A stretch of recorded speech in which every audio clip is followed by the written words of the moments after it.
بسم الله الرحمن الرحيم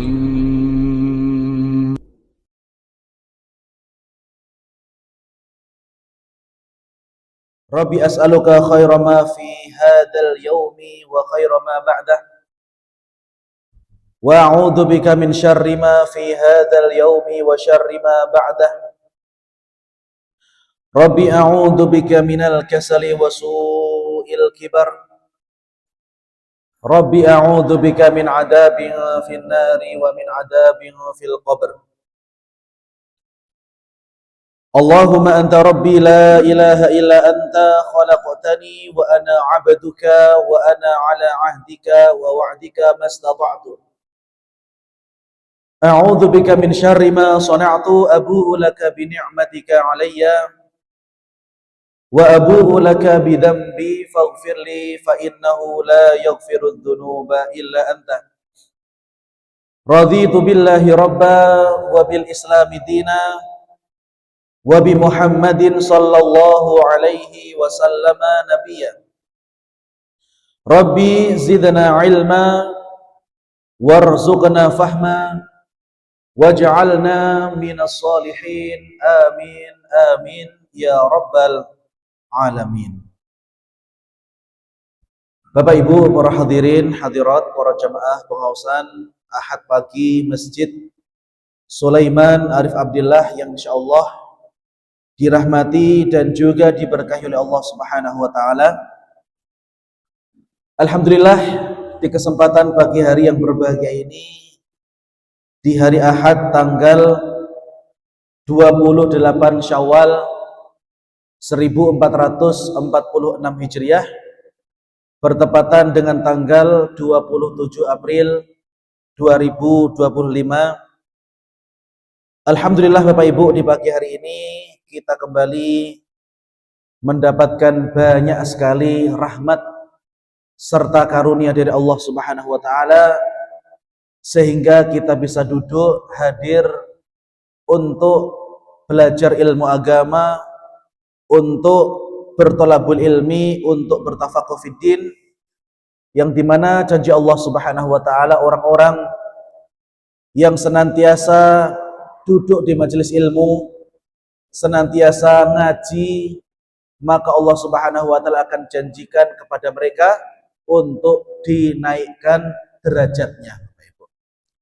Sebagaimana yang Allah Subhanahu wa taala firmankan di dalam Al-Qur'an, yarfa'illahu alladhina amanu minkum walladhina utul ilma darajat. Dan Allah Subhanahu wa taala akan meninggikan, akan mengangkat derajat orang-orang yang beriman di antara kalian dan orang-orang yang berilmu itu di beberapa derajat. Jadi salah satu kegiatan yang bisa kita lakukan untuk mengangkat derajat kita di sisi Allah Subhanahu wa taala Bapak Ibu, salah satunya yaitu bertolabul ilmi. Kemudian yang berikutnya, sholawat beriring salam marilah kita haturkan, kita curahkan kepada uswah hasanah kita, kepada suri tauladan kita, kepada Nabi besar, Nabi agung, An-Nabi Muhammad sallallahu alaihi wa ala alihi wasallam. Mudah-mudahan kita semua yang hadir pada kesempatan pagi hari yang berbahagia ini dan juga seluruh pemirsa dimanapun Anda berada, mudah-mudahan kita termasuk di antara umat Rasulullah yang nanti akan mendapatkan syafaat dari beliau. Amin ya rabbal alamin. Masyaallah muslimin yang dirahmati Allah Subhanahu wa taala, insyaallah pagi hari ini kita akan kembali melanjutkan pembahasan kita dalam mengkaji satu kitab yang berisi tentang bagaimana keseharian dari baginda Rasulullah sallallahu alaihi wasallam. Kita akan mengkaji, akan mempelajari bagaimana Nabi sallallahu alaihi wasallam dahulu di sehari-harinya Bapak Ibu. Bapak Ibu yang dirahmati Allah Subhanahu wa taala, ya. Ketika kita di zaman sekarang ini makanan Masya Allah begitu melimpah, Alhamdulillah Bapak Ibu, dahulu ya di zaman Nabi Shallallahu Alaihi Wasallam, kehidupan umat Islam Bapak Ibu itu belum semudah dan seenak sekarang. Bahkan ketika di tahun kelima Hijriah, ketika Nabi Shallallahu Alaihi Wasallam akan berperang melawan orang-orang kafir Quraisy, di mana peperangan tersebut kita kenal sebagai perang Khandaq atau perang Ahzab Bapak Ibu. Pada waktu itu terjadi paceklik yang begitu luar biasa. Makanan itu langka Bapak Ibu.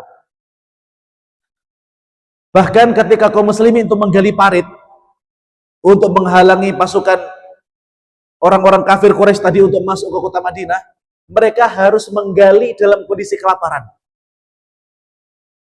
Kalau mereka tidak mau menggali, nanti mereka akan diserang oleh orang-orang kafir Quraisy dan tidak ada benteng untuk melindungi kota Madinah. Maka banyak di antara para sahabat yang mereka menggali dalam kondisi lapar, dalam kondisi luwe, dalam kondisi ngeleh Bapak Ibu. Ngeleh ini bahasa pundi, Pak? Bahasa pundi? Bahasa Jawa Tengah ya. Luwe nemen ngeleh ya. Maka di antara mereka ada yang pengen menunjukkan betapa laparnya mereka itu kepada Nabi. Ya, mereka mengikat perut mereka dengan apa? Batu. Ya. Jadi ada batu diubel-ubel nenteng kain, kemudian dililitkan ke perut. Ya. Mereka ingin menunjukkan, ya Rasul, kami sedang dalam kondisi lapar. Bagaimana mungkin kami melanjutkan pekerjaan ini sementara kami lapar? Maka mereka pun menghadap Rasulullah, kemudian menunjukkan bahwa betapa laparnya mereka itu. Sampai akhirnya ketika Nabi melihat hal itu, ada beberapa sahabat yang laporan bahwa mereka lapar, maka Nabi pun menyingkapkan bajunya. Ternyata Bapak Ibu, ketika beberapa sahabat tadi mengikatkan satu batu di perut mereka karena saking laparnya, ternyata Nabi mengikatkan dua batu di perutnya.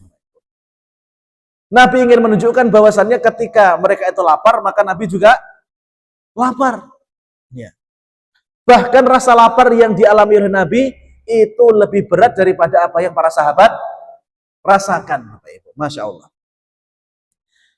Dan juga masyarakat muslimin yang dirahmati Allah Subhanahu Wa Taala, dalam kondisi-kondisi tertentu pernah, bahkan sering, dapur Nabi Shallallahu Alaihi Wasallam Bapak Ibu 3 hari 3 malam boten menyala. Karena saking tidak ada bahan makan yang bisa dimasak. Ya. Maka masyaallah muslimin yang dirahmati Allah Subhanahu Wa Taala, ya.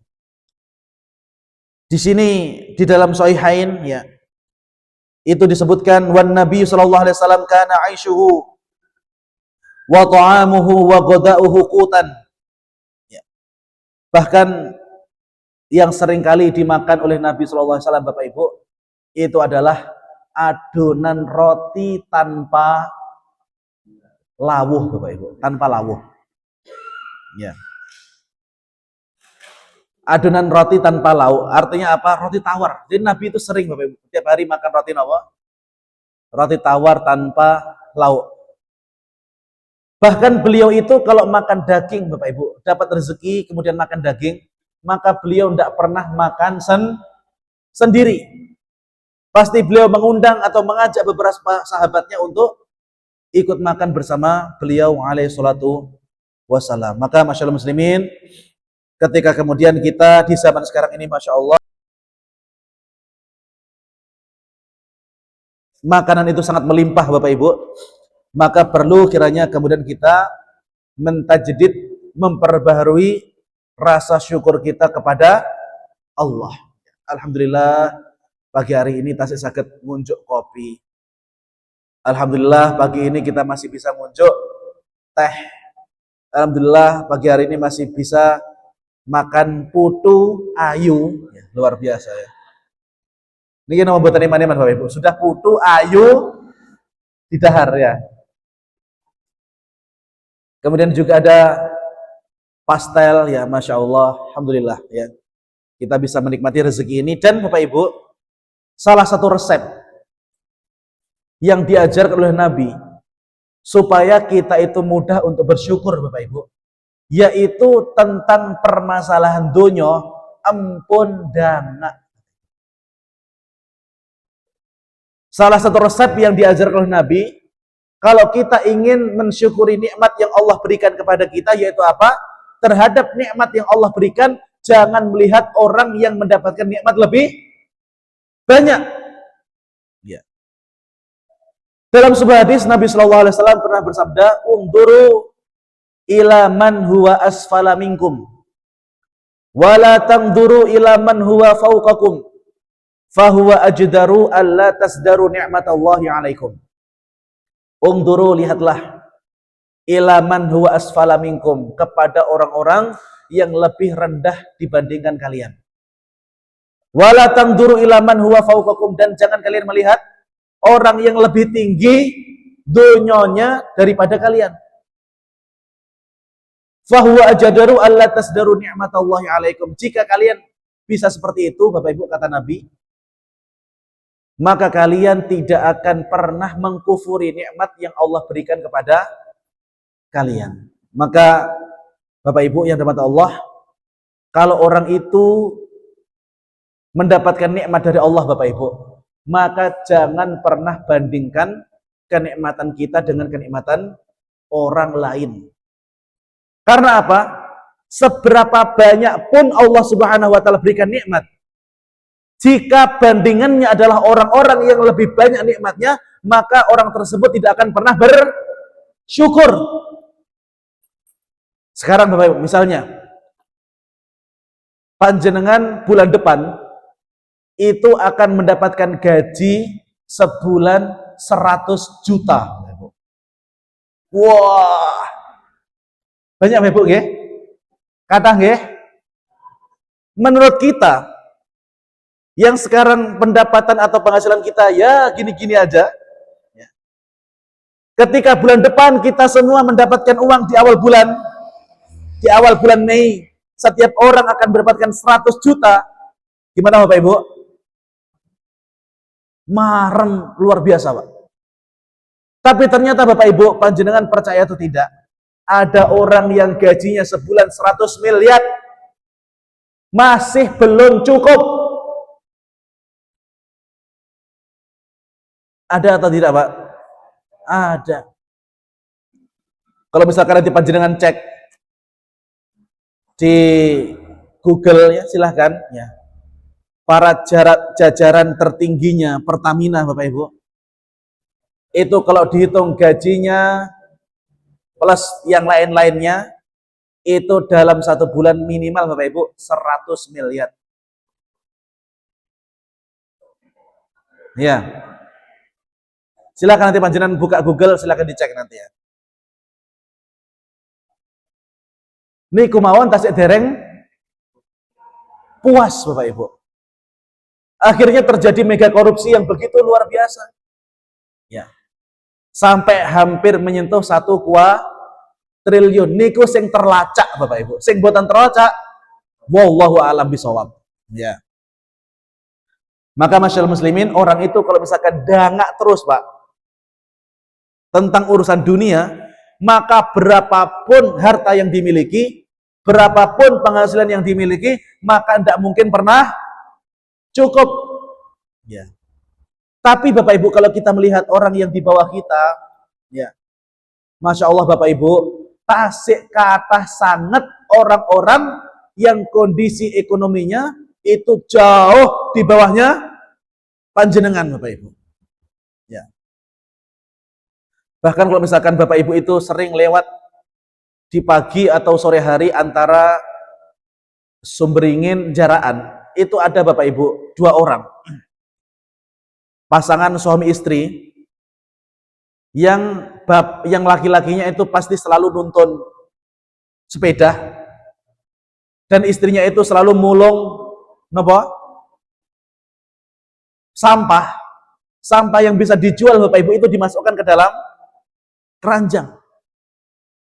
Setelah saya amati Bapak Ibu orang tersebut tiap hari itu selalu keliling Bapak Ibu dari ba'da subuh kondur niku mesti dalu. Ketika saya pulang pengajian, ya kan saya selalu pulang pengajian kan pasti ba'da isya biasanya. Ba'da isya itu selalu saya hampir tiap hari itu ketemu dengan orang itu di jalan. Ketika saya pulang, mereka juga pulang Bapak Ibu. Masya Allah ya. Artinya Bapak Ibu yang dirahmati Allah Subhanahu wa taala, orang yang tidak seberuntung panjenengan itu mesti kathah Bapak Ibu. Itu cuma satu contoh. Dan di luar sana sangat banyak contoh-contoh yang lain. Ya. Maka Bapak Ibu yang dirahmati Allah Subhanahu wa taala, kalau kita ingin mensyukuri nikmat yang ada pada diri kita, satu resepnya Bapak Ibu, jangan pernah melihat kepada orang-orang yang mendapatkan kenikmatan lebih banyak, lebih besar. Itu tentang perkara dunia Bapak Ibu. Tapi tentang perkara akhirat, lihatlah orang yang ibadahnya lebih sregep, lebih mantap, infaknya lebih banyak, rawuhnya tentang pengajian lebih rajin. Kadang-kadang Bapak Ibu, setan ingin membalikkan itu. Tentang perkara dunia yang harusnya kita disuruh untuk melihat yang lebih bawah, setan mengatakan dangao. Delokan kalau wong kae luwih sugih timbangane awakmu. Awakmu duwe pitik 10, wong duwe pitik 50. Nah. Orangnya punya sawah, awakmu duwe sawah sakedok, wonge duwe sawah 5 kedok. Ya. Awakmu duwe sepeda ontel, wongke duwe motor. Maka selalu Bapak Ibu, setan itu ingin memutarbalikkan itu supaya apa? Kita tidak bersyukur terhadap nikmat yang Allah berikan kepada kita. Ya. Tapi terhadap perkara akhirat Bapak Ibu, setan itu selalu menyuruh kita untuk melihat yang lebih jelek, yang lebih parah Bapak Ibu. Awakmu iki wis untung salat 5 waktu meskipun ning omah. Kalau deloken sik akeh wong sing luwih nemen. Akeh wong-wong timbangane awakmu luwih nemen, wong-wong kuwi ora salat. Awakmu ki mara ning masjid pengajian seminggu pisan wis apik. Kalau deloken enek wong sing belas setahun ora tau neng masjidnya. Maka Bapak Ibu, itulah bisikan-bisikan setan yang ingin selalu memutarbalikkan fakta. Ya. Setan itu ingin supaya terhadap perkara akhirat kita itu melihat yang lebih bawah, sementara terhadap urusan dunia kita disuruh untuk melihat yang lebih atas. Supaya apa? Kita malas ibadah, sementara tentang perkara dunia kita tidak bersyukur. Maka Bapak Ibu, resep dari Nabi kalau kita ingin bersyukur yaitu apa? Lihatlah orang yang lebih bawah dibandingkan kalian. Ya. Tapi Bapak Ibu, kita akan baca pagi hari ini bagaimana Nabi Shallallahu Alaihi Wasallam itu memiliki khuf dan juga beliau memiliki na'al, yaitu apa? Sandalnya Nabi dan juga sepatunya Nabi Shallallahu Alaihi Wasallam. Ternyata Bapak Ibu, Nabi itu punya sepatu dan Nabi itu juga punya sandal. Ya.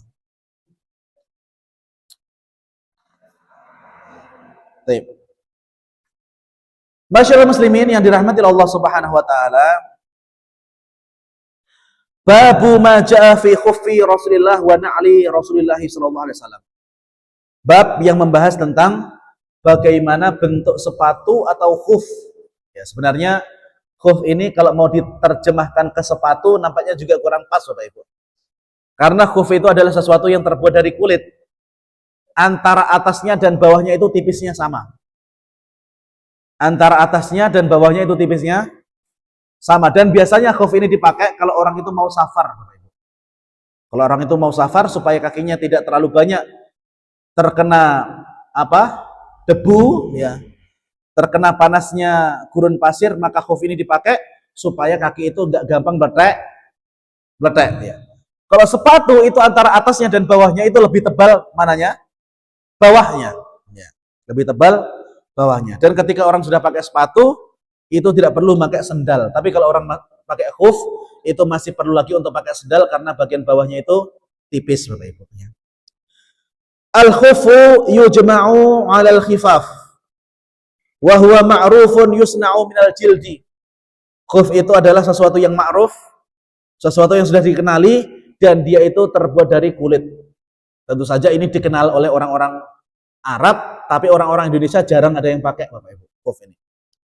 Pokoknya kalau misalkan panjenengan nanti lihat ada sepatu atau ada kaos kaki yang terbuat dari kulit, ya, yang terbuat dari kulit, di mana air itu tidak bisa tembus, yaitulah khuf itu ya. Wa yulbasu fil qadami fayughattiha kamilah. Dan ketika khuf ini dipakai di kaki Bapak Ibu, maka khuf ini akan bisa melindungi, akan bisa menutupi kaki secara utuh, ya, akan bisa melindungi kaki secara utuh. Wa hadhihi at-tarjamatu 'aqadaha al-muallif rahimahullah li bayani ma yata'allaqu bi khuffi Rasulillah sallallahu alaihi wasallam min haitsu sifatuhu wa syakluhu. Nah, di bab ini nanti Al-Imam At-Tirmidzi akan menjelaskan kepada kita bagaimana sebenarnya bentuk sepatunya Nabi dan juga bagaimana dulu Nabi ketika memakai sepatu dan juga ketika Nabi memakai sendal. Hadis yang pertama Bapak Ibu, bahwasannya apa?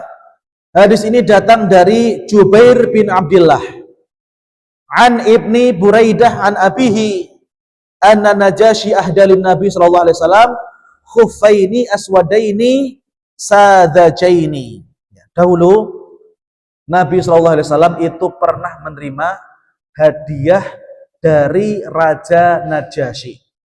Nabi pernah menerima hadiah dari Raja Najasyi. Dan ketika Raja Najasyi memberikan hadiah ini kepada Nabi, ternyata pada waktu itu Raja Najasyi belum masuk ke dalam agama Islam.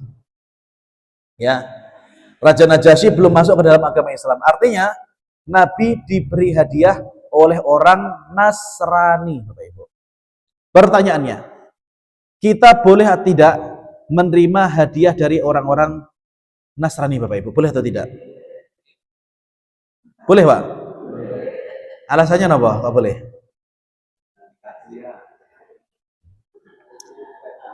Gimana? Jadi gini Bapak Ibu, orang yang menerima hadiah itu ada dua motif. Orang yang menerima hadiah itu ada dua motif. Motif yang pertama Bapak Ibu, karena orang tersebut ingin menghargai orang yang memberi. Dan motif yang kedua, supaya apa? Orang tersebut lebih cenderung ke agama orang yang memberi hadiah. Karena salah satu jalur kristenisasi yang paling mudah itu Bapak Ibu ternyata apa? Indomie. Ya. Maka dalam kondisi tertentu Bapak Ibu, jika menerima hadiah dari orang-orang non-muslim itu menyebabkan hati kita condong kepada agama mereka, atau bahkan minimal kita mengatakan, oh ternyata agama mereka itu juga baik, maka tidak ada bedanya dengan umat Islam. Maka jika kita menerima hadiah menyebabkan hati kita, akidah kita tidak kuat Bapak Ibu, kemudian hati kita condong kepada agama mereka, maka dalam kondisi seperti ini menerima hadiah itu tidak boleh, hukumnya haram. Ya, ketika kita menerima hadiah yang menyebabkan hati kita itu mengatakan bahwa agama mereka sama seperti agama Islam, maka dalam kondisi ini tidak boleh menerima hadiah dari orang-orang non-muslim. Tapi jika ketika kita menerima hadiah dari mereka tidak menyebabkan hati kita goyah, dan kita tetap mengatakan agama Islam tetap agama yang paling benar, ya, tidak ada agama yang benar kecuali agama Islam, maka dalam kondisi itu boleh kita menerima hadiah dari orang-orang non-muslim. Dan juga ini konteksnya Bapak Ibu, Raja Najasyi itu hampir masuk ke dalam agama Islam. Maka untuk memberikan penghargaan kepada orang yang mau mu'alaf Bapak Ibu, jika orang tadi memberikan hadiah kepada kita, maka hendaknya kita terima seperti itu. Maka Nabi SAW menerima hadiah dua khuf yang diberikan oleh Raja Najasyi yang berwarna hitam kepada Rasulullah SAW. Falabisahuma thumma tawaddu'a wa masaha alaihima. Kemudian Nabi menggunakan khuf itu, thumma tawaddu'a wa masaha alaihima. Kemudian ketika beliau berwudu Bapak Ibu, maka beliau tidak perlu melepas khufnya. Beliau tidak perlu melepas khufnya. Dan ini panjenengan bisa praktekkan ketika panjenengan sedang safar, ya. Dan ketika panjenengan mau sholat itu tidak mau melepas sepatu. Ya, karena ada beberapa kondisi Bapak Ibu. Misalnya ketika seorang militer itu di tengah hutan atau di padang pasir, maka mereka tidak perlu repot-repot untuk melepas sepatu. Karena sholat di hutan itu tidak ada kewajiban nyepot sepatu Bapak Ibu. Malah nanti kalau menyepot sepatu ada kala jengking sikile pripun? Dicokot dintup mengewalannya. Maka ketika dalam kondisi panjenengan tidak perlu melepas sepatu, panjenengan boleh ketika berwudu itu berwudu seperti biasa.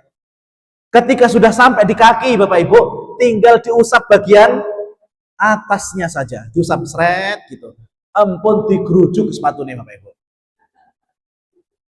Ya mungkin ketika ada air yang masuk, gimana nanti sepatunya? Busuk nanti ya, ya bisa busuk nanti. Maka dalam kondisi tertentu panjenengan boleh berwudu dengan tidak melepas khuf ataupun panjenengan boleh untuk tidak melepas sepatu. Tapi Bapak Ibu, tidak melepas sepatu ini ampun panjenengan praktekkan teng masjid tidak boleh.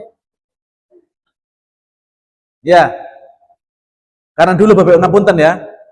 Dulu itu ada ustadz dari Surabaya yang dia datang ke Trenggalek berdakwah. Wallahu alam apakah orang tersebut belajarnya kurang atau tidak membaca syarah dari para ulama atau bagaimana. Dia itu Bapak Ibu ketika masuk ke masjid mau ngisi pengajian Pak, boten kerso nyepet sendale. Kisah nyata Bapak, kisah nyata terjadi di Trenggalek ya. Kemudian ketika orang tersebut melihat ada jamaah yang mau melepas sendalnya, dia memerintahkan jemaah itu untuk tetap menggunakan sendalnya Bapak Ibu. Ya, dia beranggapan yaitu apa? Dulu Nabi Shallallahu Alaihi Wasallam ketika sholat di Masjid Nabawi itu juga menggunakan sendal. Yang seperti ini Bapak Ibu tidak paham terhadap fiqhul waqi', tidak paham terhadap situasi dan tidak paham terhadap situasi dan kondisi yang terjadi di zaman itu dan bagaimana untuk mempraktekannya di zaman sekarang. Kalau di zaman Nabi Bapak Ibu, dulu alasnya Masjid Nabawi itu apa? Panah. Dan itu sangat panas ketika jam 12 siang Bapak Ibu. Ketika akan sholat duhur itu sangat panas. Bahkan Nabi itu sering memerintahkan kepada sahabat pas musim panasnya itu puncak-puncaknya, abridu, tunggu dulu. Jangan kalian melaksanakan sholat duhur pada waktunya. Kenapa apa? Sikile ngelocop Bapak Ibu. Jadi Nabi menunggu supaya matahari itu agak ke barat. Mungkin di jam 1 atau setengah 2. Pas di puncak-puncaknya musim panas supaya Masjid Nabawi itu tidak terlalu panas kemudian dipakai untuk sholat Bapak Ibu. Maka di zaman itu kalau orang pakai sendal wajar. Karena saya pernah Bapak Ibu satu kali ketika di Arafah ya, itu saya lihat orang kita sholat di atas padang pasir ya. Karena pada waktu itu di tahun kedua kami haji itu nggak ada tenda Bapak Ibu. Kita nggak ada tenda ya, bersama dengan anak-anak muda yang ada di sana kita nggak ada tenda. Kemudian kita gelar kloso Bapak Ibu, gelar kloso di atas padang pasir. Panjenengan tahu Bapak Ibu pas musim haji itu derajat Celciusnya sampai 50 sampai 55 Bapak Ibu. Panasnya tidak mengkakat. Karena kita dalam kondisi ihram, otomatis tidak oleh nutupi kepala. Ya. Terus kepala pelontos nih kepanasan ya. Kemudian pada waktu itu kita sudah menggelar tikar, kita mau sholat duhur 2 rakaat, sholat asar 2 rakaat ya. Karena sunahnya kalau orang itu sedang wukuf maka duhur dan asar itu dijamak dan dikosor dan dilakukan di waktu duhur gitu. Bapak Ibu yang dirahmati Allah Subhanahu wa taala, pada waktu itu saya pun mau coba-coba ini piye rasane lek salat orang gawe sendal Bapak Ibu. Ternyata betul Bapak Ibu, meskipun kloso kita itu baru dan baru dibentangkan Bapak Ibu, panas yang dari tanah padang pasir itu tembus ning kloso Bapak Ibu. Ketika kita baru menginjakkan kaki rasanya gimana? Maknyos gitu. Ya mau gak mau kita akhirnya pakai sendal ketika sholat. Ya. Ada pada waktu itu orang-orang yang menegur saya, awakmu, tapi double bahasa Arab Bapak Ibu ya, awakmu sholat gawe sendal. Limadha talbasunna al fi shalah. Limadha talbasunna ala fi shalah. La yajuz. Ya. Orang tersebut bilang, ora oleh awakmu sholat gawe sendal. Baru kula batin Bapak Ibu, awakmu orang tahu ngerasa di jalan rasa no. Nah, betul Bapak Ibu, orang tersebut pas sholat di samping saya tidak mendamel napa sendal, akhirnya apa? Sikile dijunjang ketika sholat ya. Kula batin rasa no. Jadi satu Bapak Ibu ya, yang bisa kita berikan kepada orang-orang ngeyel, lek boten saged dikandani Bapak Ibu, tokno kemudian rasa. Nah, maksudnya itu solusi bagi orang-orang yang ngeyel. Saya sudah ingatkan, panas ini kita kalau nggak pakai sendal, sholatnya tidak mungkin khusyuk, tidak mungkin Bapak Ibu. Tidak usah teng Arafah Bapak Ibu, tidak usah teng Arafah tepi-tepi. Panjenengan nanti cobi ya, pas jam 12 siang, pas adzan duhur, panjenengan berdiri di atas aspal, tidak usah 5 menit, 1 menit mau Bapak Ibu. Ya, ngelocok nanti kakinya Bapak Ibu ya. Baik, ya. Jadi di sini Nabi pernah menerima apa? Menerima hadiah dari orang Nasrani. Jadi hukumnya boleh ya. Kemudian masyaallah muslimin yang dirahmati Allah Subhanahu wa taala, di sini ada pertanyaan an Qatadah. Jadi Qatadah salah seorang tabi'in itu pernah bertanya kepada Anas bin Malik ya. Qultu li Anas ibni Malik, kaifa kana na'lu Rasulullah sallallahu alaihi wasallam? Bagaimana dulu bentuk sendalnya Nabi Muhammad sallallahu alaihi wasallam? Maka dijawab oleh Anas, lahuma qibalani. Sesungguhnya sandalnya Nabi itu memiliki 2 tali, Bapak Ibu. Sesungguhnya sandalnya Nabi itu punya 2 tali. Maka kalau misalkan panjenengan damel sendal lo Pak, yang punya 2 tali ini Pak. Sandal jepit. Ya. Kalau orang-orang desa ditanya sandal, panjenengan beto sendal, nggih kula beto swalo. Karena merek sendal yang paling populer ini apa? Ya swalo, maka dia bilang nggih kula beto swalo. Wow. Nah, ternyata juga beberapa brand air putih itu kalau misalkan ditanya yang terkenal apa? Aqua. Ya. Kalau misalkan ditanya panjenengan mau sampun tumbas toyo Pak? Nggih, kula wau sampun tumbas Aqua. Padahal sing ditumbas klub. Oh iya ya. Nggih, kula wau sampun beto Aqua, padahal sing dibeto apa? Ya, klub atau le mineral atau yang lain ya. Jadi Nabi SAW itu memiliki sendal, dan ciri sendal beliau itu memiliki 2 tali. Jadi kalau zaman dulu itu belum ada mesin untuk nyetak nyetak tali. Kalau sekarang kan 1 kemudian bercabang 2 Bapak Ibu ya. Maka kalau di zaman dulu itu dua-duanya ditali kemudian sampai bawah ya gitu.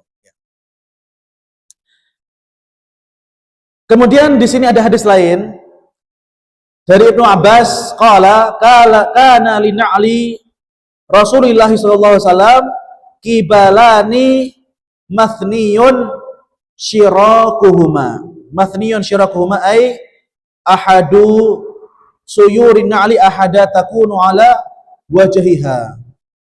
Bapak Ibu yang dirahmati Allah Subhanahu wa taala, di sini Ibnu Abbas menyebutkan bahwasanya dulu sandalnya Nabi sallallahu alaihi wasallam itu memiliki 2 tali di mana bagian depannya itu terhubung atau ditaleni Bapak Ibu ya. Jadi bagian depannya setelah dimasukkan itu apa? Ditaleni ya, ditaleni. Diikat. Kemudian juga di sini disebutkan sama ya. Ra'aitu Rasulullah sallallahu alaihi wasallam yusalli fi na'laini makhsufataini. Makhsufataini ay khasfun na'li ma'nahu kharzuhuma bi an yudamma ba'du ajza'iha ila ba'd. Ra'aitu, aku dulu pernah melihat Rasulullah sallallahu alaihi wasallam, baginda Rasulullah sallallahu alaihi wasallam yusalli fi na'laini. Beliau sholat dengan menggunakan sendal. Ini Bapak Ibu, hadisnya itu adalah hadis riwayat Nasa'i. Dan juga di dalam Musnad Imam Ahmad juga disebutkan Bapak Ibu. Masyaallah muslimin, meskipun ada hadis yang menerangkan kepada kita bahwa sholat itu pakai sendal Bapak Ibu, itu kemudian tidak menjadi legitimasi, pembolehan bahwa sendal yang dipakai di outdoor itu boleh dipakai di indoor.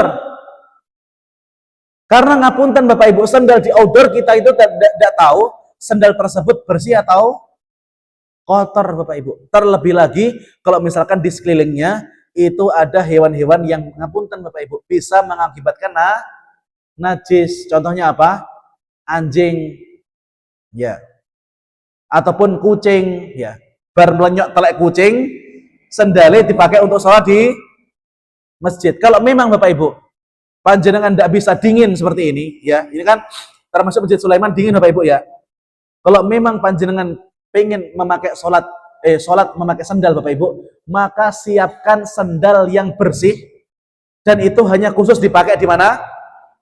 Di masjid. Kalau seperti itu kondisinya Pak, maka buat entek nemen meskipun nanti panggah dilirik kalau wong liya kepiye wong kok sholat menggunakan sendal. Ya, wara-wara ini sopo ya. Jadi kalau memang panjenengan tidak kuat untuk dingin, maka panjenengan boleh damel sajadah Bapak Ibu. Ya. Karena memang beberapa orang itu tidak kuat napa? Dingin, ya, tidak kuat dingin, maka panjenengan boleh damel sajadah. Atau ketika panjenengan juga tidak bawa sajadah, ya. Atau panjenengan tidak punya sajadah atau sajadah di rumah semuanya dicuci, ya. Maka panjenengan boleh menggunakan sendal yang baru yang bersih. Kalau sendal yang baru yang bersih, maka niki mboten tek nemen-nemen. Tapi kalau sendal yang kotor Bapak Ibu, maka jangan dipakai di dalam masjid seperti itu. Oh, saya pengen mengamalkan hadis Nabi Ustadz. Ini Bapak Ibu, kalau seandainya masjidnya itu belum di keramik, masjidnya belum di mester, di plester, masih berupa tanah, saya katakan monggo silahkan. Tapi kalau misalkan sudah ada alasnya, sudah ada mesternya, apalagi sudah ada keramiknya bagus, sudah dipel Bapak Ibu. Kalau panjenengan sholat damel sendal dan sendalnya itu panjenengan juga dipakai di luar, maka napa mboten masak-masakne tiyang sing nyapu. Pun dipel api-api. Kemudian tiba-tiba ada orang yang nyelonong masuk masjid dengan menggunakan sendal yang kotor. Akhirnya dia curhat pas di luar, aku mang sholat ning Masjid Sulaiman, bar sholat ning kono masjidnya dipel neh. Lah ya jelas panjenengan wau mlebet damel sendal ya. Ya. Baik. Kemudian di antara larangan Bapak Ibu ketika menggunakan sendal atau sepatu, anna Nabiy sallallahu alaihi wasallam naha an ya'kula rajula bishimalihi aw yamshi fi na'lin wahid. Nabi melarang kita makan menggunakan tangan kiri, dan juga Nabi melarang kita kalau menggunakan sendal Bapak Ibu itu cuma satu til. Misalnya ketika kita ke masjid ternyata di tengah jalan sendal kita pudul. Akhirnya yang pudul kita tinggal di jalan dan kita hanya memakai satu sendal. Maka Bapak Ibu, Nabi melarang orang itu berjalan menggunakan satu sendal. Tidak boleh ya. Maka kalau misalkan kita melihat sendal kita rusak Bapak Ibu, entah kita tetap menggunakan dua-duanya atau kita melepas dua-duanya. Ini boleh. Ya, ini boleh. Ya. Tapi kalau misalkan hanya memakai satu sendal, maka ini tidak boleh, Bapak Ibu ya.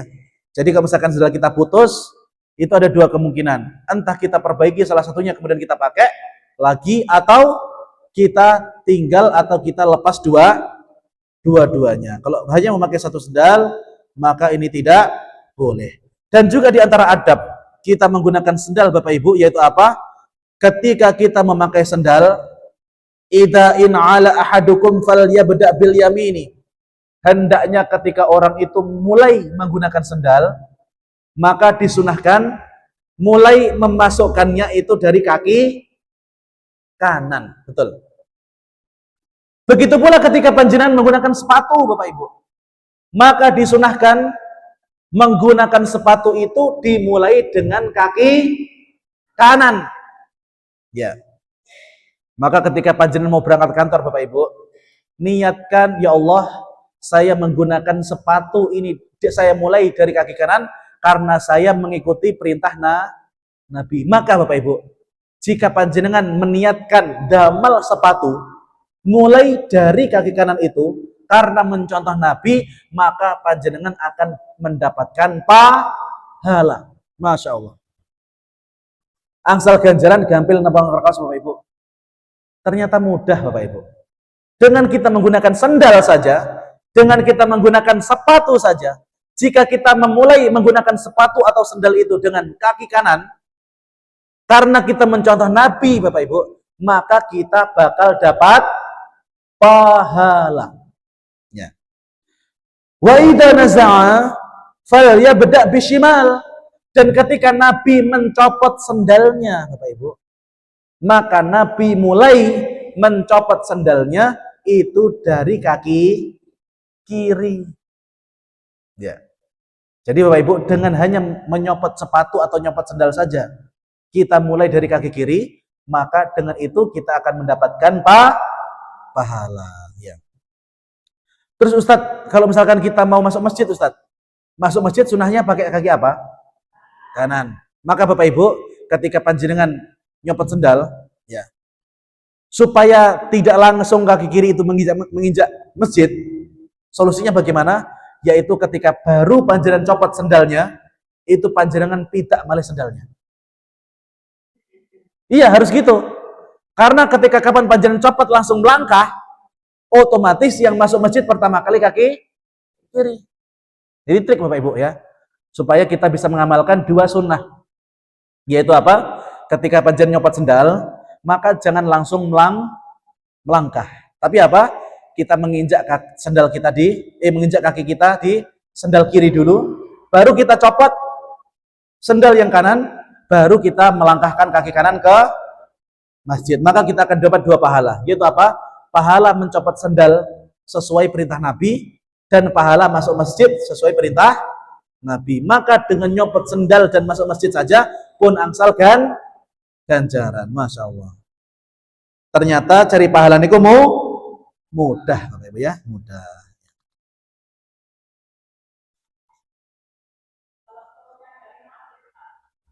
Keluar masjid ya dari kaki kiri ya. Keluar masjid bermula dari kaki kiri. Sudah itu Bapak Ibu yang bisa kami sampaikan di pagi hari ini. Berikutnya kita akan buka tanya jawab. Kalau panjenengan ada pertanyaan, monggo kami persilakan.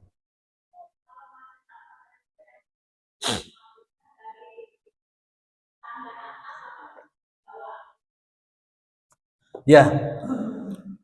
Tangga itu biasa dipakai sholat nama mboten? Tidak mungkin ya.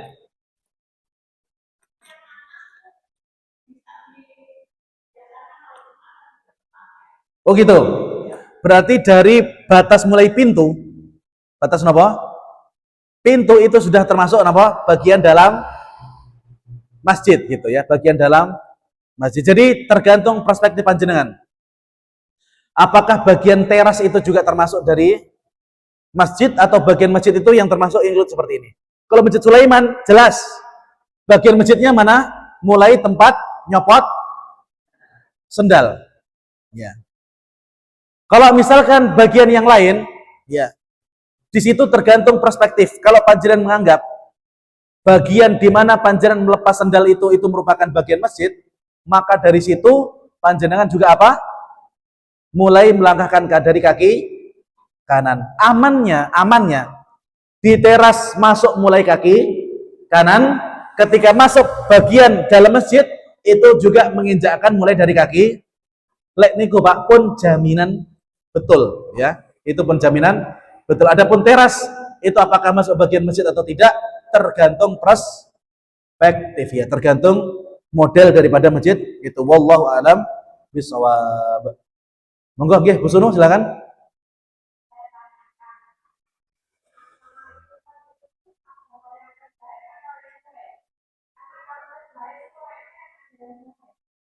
Baik, bagus ya.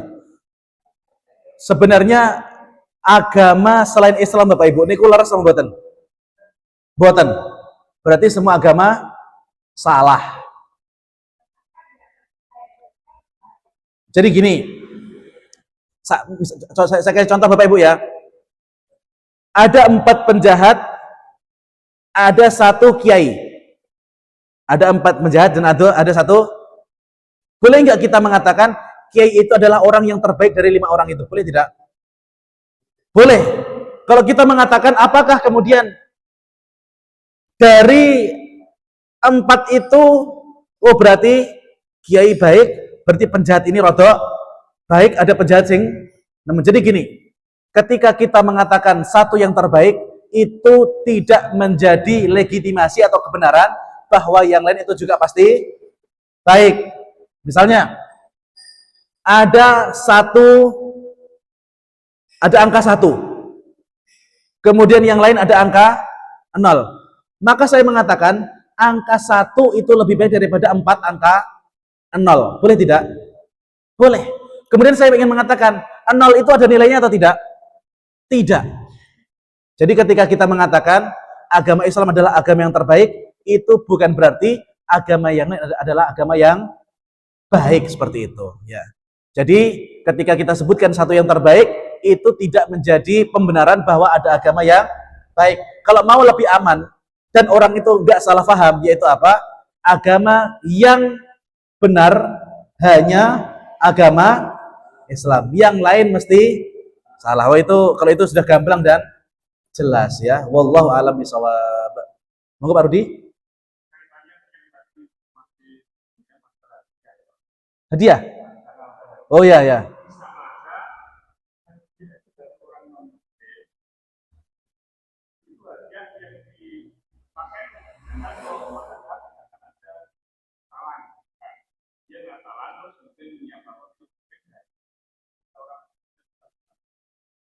Ya. Ketika panjenengan menerima hadiah itu, ini tentu saja kalau misalkan seperti ini, Pak, pasti ulama itu beda-beda nanti jawabannya, pasti. Nah, biasanya perbedaan mereka itu tergantung dari perspektif atau sudut pandang masing-masing. Seandainya Pak Rudi punya tetangga Nasrani. Kemudian tetangga Nasrani itu biasa memberikan hadiah kepada Pak Rudi, apa misalnya? Baju, sarung, peci.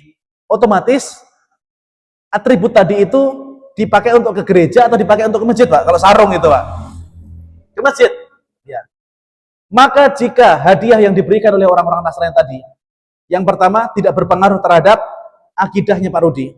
Tetap Pak Rudi meyakini bahwa agama Nasrani itu salah, dan segala peringatan yang ada dalam agama tersebut juga salah, maka dalam kondisi itu Pak Rudi menerima boleh. Tapi jika yang diberikan itu adalah hadiah yang bisa menyebabkan akidah Pak Rudi geser, ya, apalagi yang diberikan adalah atribut orang-orang Nasrani. Contohnya apa? Salib ataupun peci Natal. Ya ada ya. Peci Natal identik dengan warna apa? Merah dan yang bawah berwarna putih. Ya. Maka yang diberikan, jika yang diberikan adalah atribut-atribut Natal, maka Pak Budi boleh nolak, bahkan wajib nolak, Pak, karena tidak guna, Pak. Buat apa ini di rumah? Ya. Tapi kalau misalkan yang diberikan adalah sesuatu yang mubah dan hal itu tidak berpengaruh terhadap akidah Pak Rudi, ya, maka sebagian ulama mengatakan tetap boleh untuk diterima.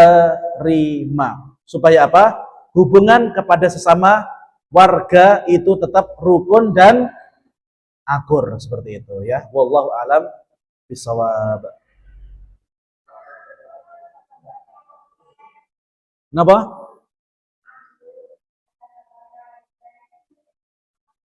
Ando ada gambarnya lonceng. Sekarang pertanyaannya, lonceng itu identik dengan orang Nasrani apa buatan?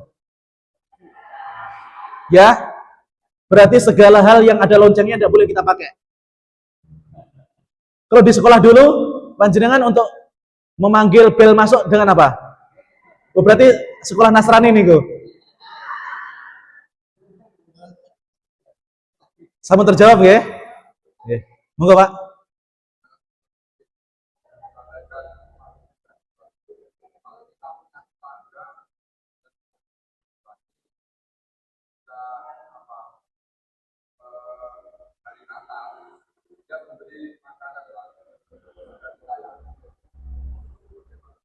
Makanannya apa?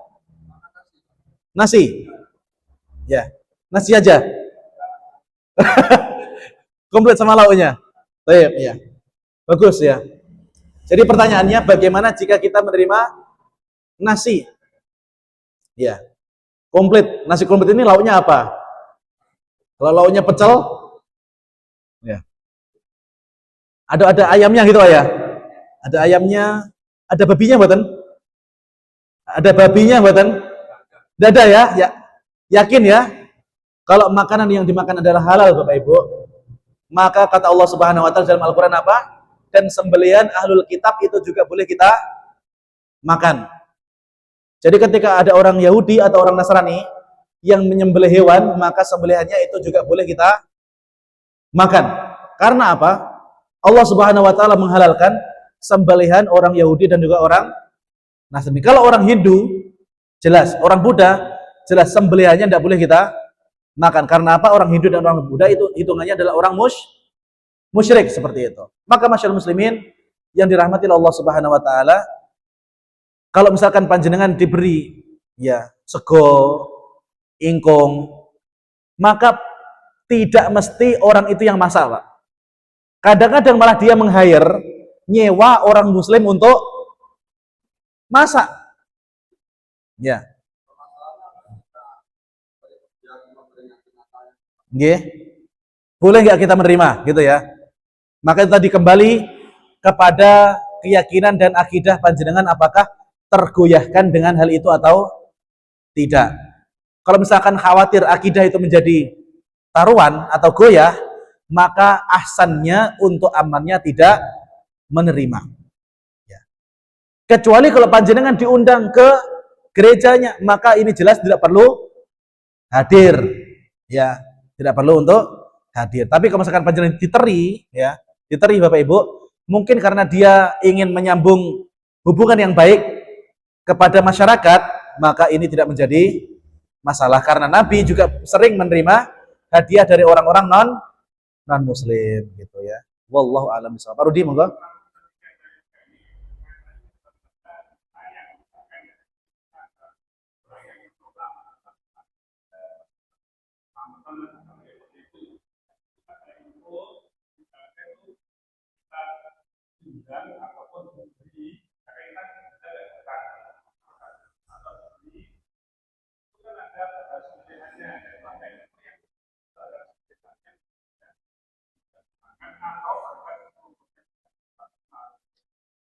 Apa alasannya orang menerima ambeng selamatan kok nggak dimakan? Apa alasannya? Kenapa di situ? Kenapa kok nggak dimakan?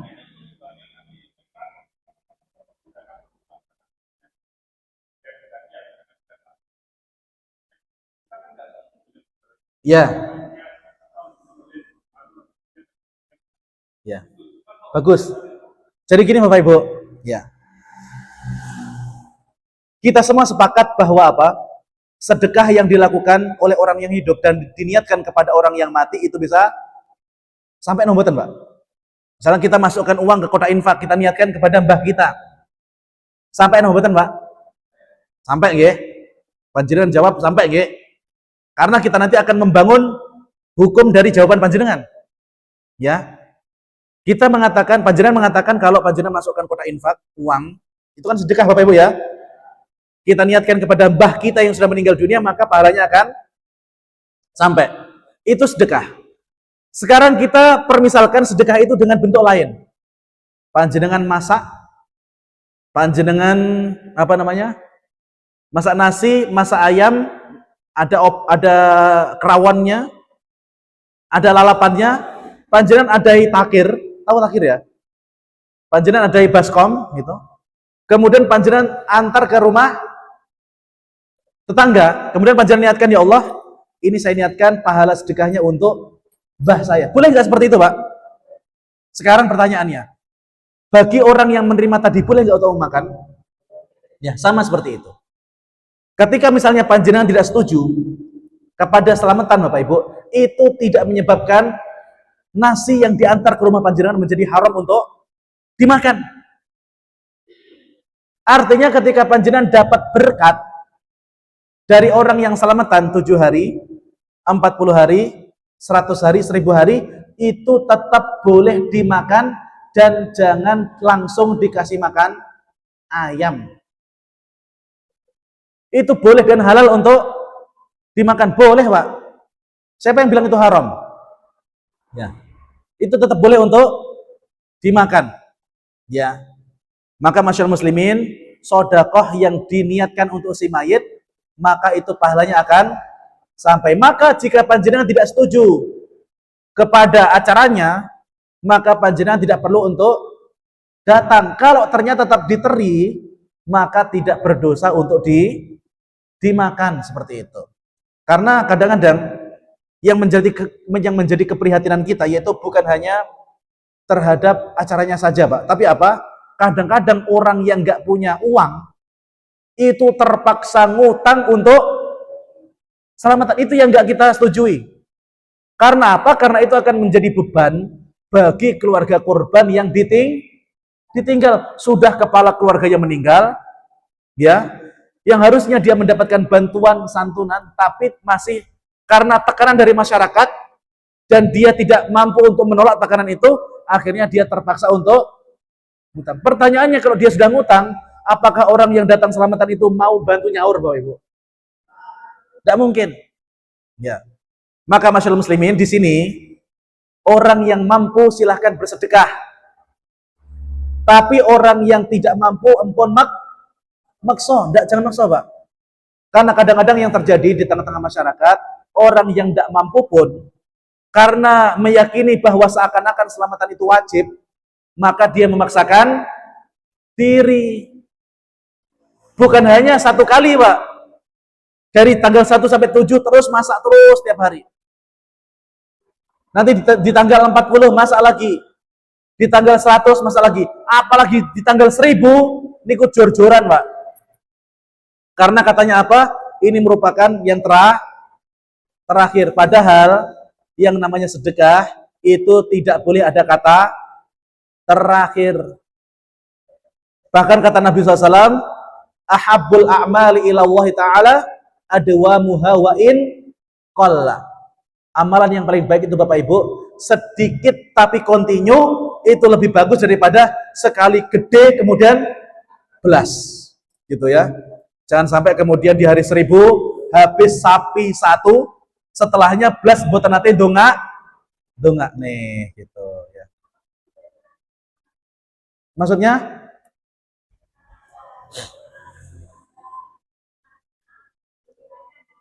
sembelihannya apa ini? Orang meninggal. Baik.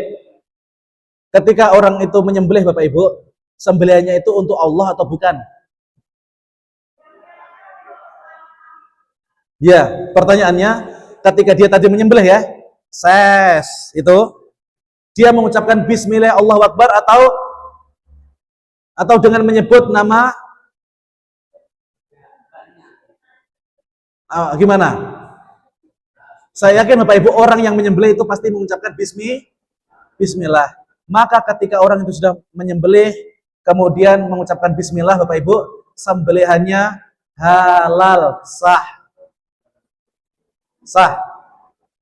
Jadi di sini yang saya pahami ya, terjadi kerancuan berpikir antara sembelihan dengan acara. Yang panjenengan tidak setuju kan apanya? Acaranya. Lalu kenapa ujuk-ujuk sembelihannya, masakannya itu menjadi haram? Apa hubungannya Bapak Ibu? Ya? Pripun iki niatnya? Niatnya kenapa niatnya?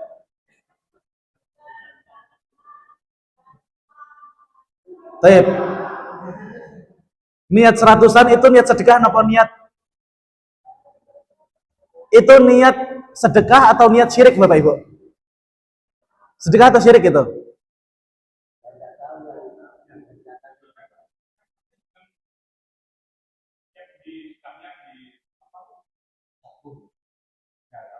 Saya tahu, saya paham. Saya paham itu apa namanya? Di versi orang-orang Hindu mereka memperingati di hari-hari itu ya. Ya, saya paham itu. Saya paham ya. Sekarang pertanyaannya, ketika ada orang yang menyerupai agama tertentu, apakah itu sudah pasti? Apakah itu sudah pasti? Kemudian menjadi pembenaran bahwa sembelihannya itu haram Bapak, atau makanannya itu haram untuk dimakan. Berarti kalau panjenengan mengatakan makanan itu haram untuk dimakan, semua orang yang datang ke acara itu di hari itu mereka telah makan makanan yang haram. Konsekuensinya apa? Mereka harus masuk ke neraka, Pak. Konsekuensinya itu iya. Karena kata Nabi, makanan yang tumbuh dari barang yang haram itu tidak ada yang lebih berhak kecuali api neraka. Daging yang tumbuh dari makanan yang haram itu akan dibersihkan oleh api neraka. Maka seakan-akan panjenengan mengatakan orang yang melakukan acara itu nanti akan melebat neraka. Wani atau berani atau tidak Pak mengatakan seperti itu? Buatan wantun. Karena kita panjenengan masih ragu. Ya, maka masyarakat muslimin kita itu harus berhusnudon. Ampun suudon Pak. Karena kapan kita membangun persepsi kita itu selalu suudon kepada orang lain, mesti buatan wonten penere. Betul atau tidak? Maka kalau misalkan kita tidak tahu apa yang dilakukan saudara kita itu, berhusnudon Pak. Oh mungkin niat dia itu pengen sodakoh.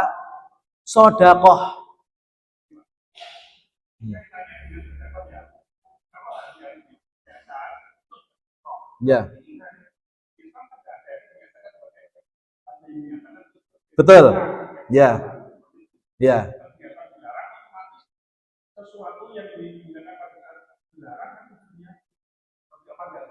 Berarti Pak Rudi menganggap makanan yang diantarkan atau dibuat itu adalah makanan yang haram. Bukan masalah itu.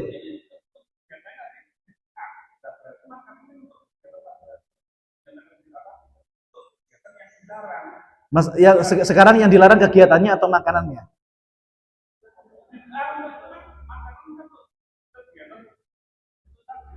Berarti makanannya pun tidak boleh dimakan.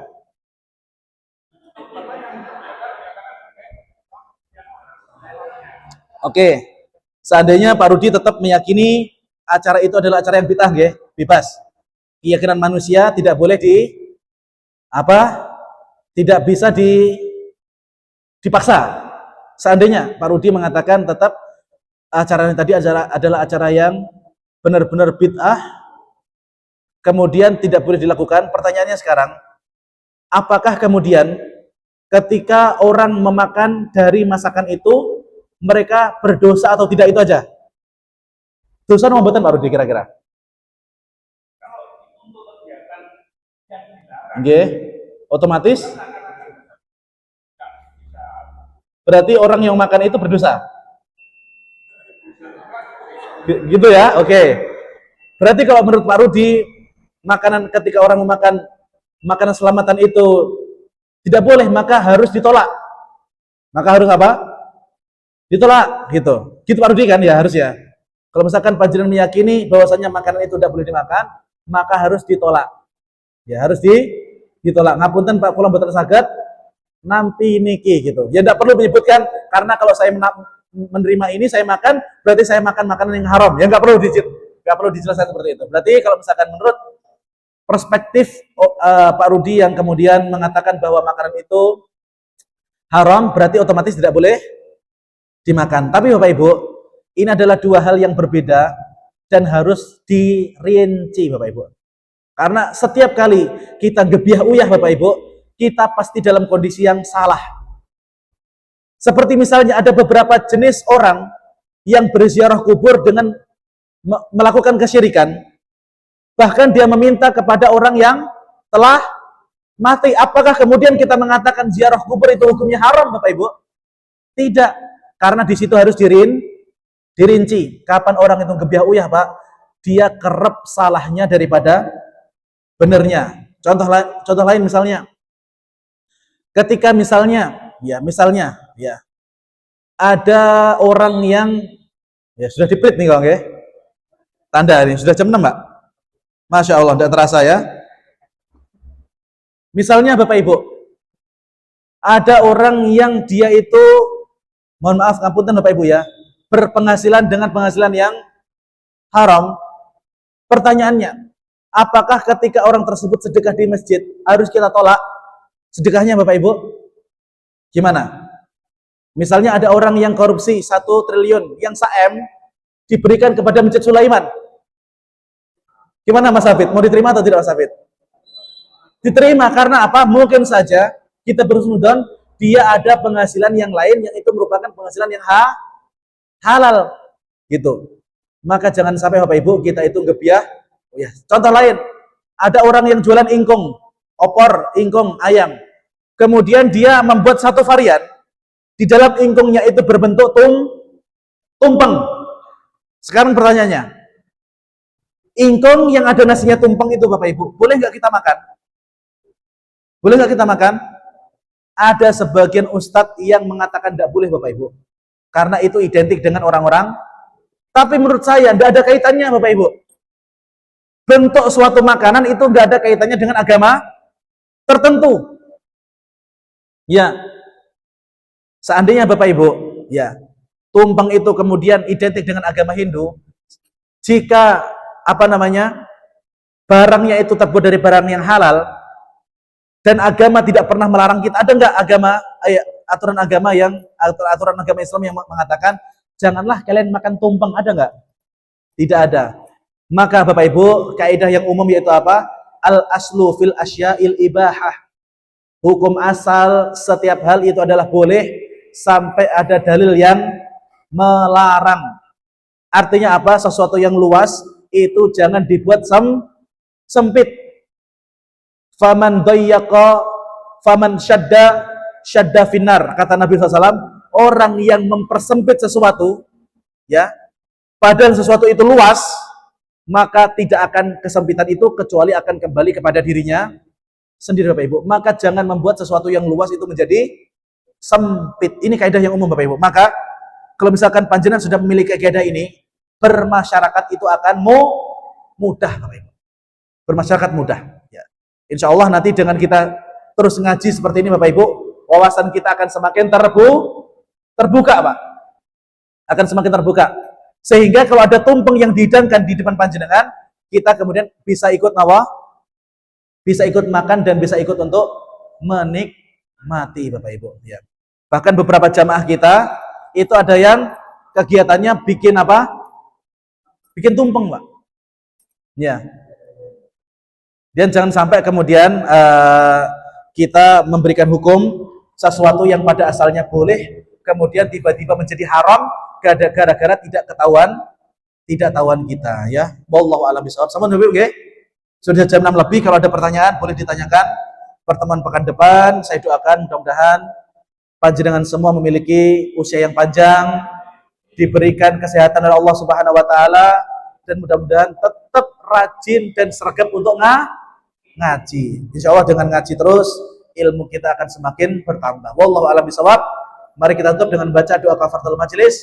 Subhanakallahumma rabbana wa bihamdika asyhadu an la ilaha illa anta astaghfiruka wa atubu ilaik. Alhamdulillah, alhamdulillahirabbil alamin. Wassalamualaikum warahmatullahi حسن يا wabarakatuh. رب لنا الخلقا